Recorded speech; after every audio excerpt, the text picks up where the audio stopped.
You've all probably heard of Skype, but have you heard of Skype parenting? Melinda, tell us about that. Yeah, well, this is a good topic as we talk about family. So first of all, I think with Skype, for a lot of people, they know about it, but for those that don't, if you have a computer or internet, it's a free video conferencing where you can call the person that you love, whether it's your grandchild in university or it's a soldier out in even Afghanistan. I know a lot of people use Skype to actually talk over the line, which is great. Rather than on the telephone, you're doing it over the internet. And you can actually see the person. You can actually see them, and you can kind of see what they're wearing or what they're doing. So the issue about Skype parenting is right now, close to 10 million children in the U.S. do not have a standard face-to-face interaction with a parent. Wow. With one of their parents. So the question is, does this Skype video conferencing take the place of an actual physical parental visit with a child? So that in custody rights issues. In custody rights.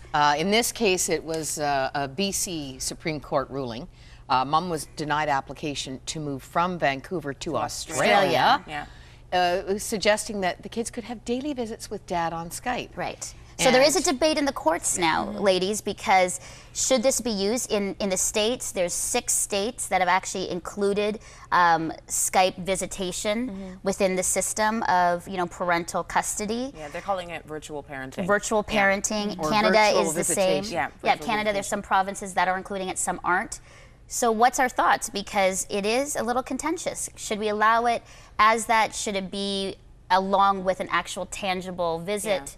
What do we do? Or, and if you're far away, is it a good alternative? Well, I don't think it should be like the go-to. Like, for instance, with the example that Maura stated, the woman who told the judge, okay, well, I want to take our kids to, and essentially, regardless of whether or not you are still in this relationship with the father of your children, it's an our kid situation. It's not my child or his child or whatever the situation might be. But to tell a judge, I want to move to Australia, and I'm going to take our kids and do this, and he can talk to our kids via Skype, like, to me, that just reeks of selfishness. Like, I don't, and I mean, I've grown up with my father my entire life. I could not imagine, not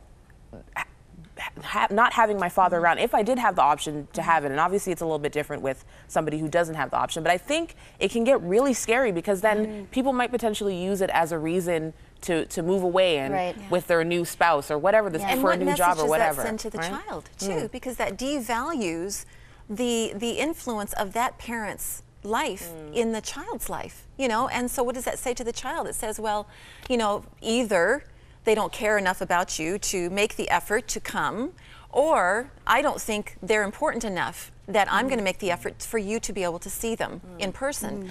And in that article, there was a line here that I just so appreciated. It said, a screen full of daddy is not the same as a weekend with daddy, nor is holding a soccer trophy up to the camera for mommy to see the same as having mommy at the game.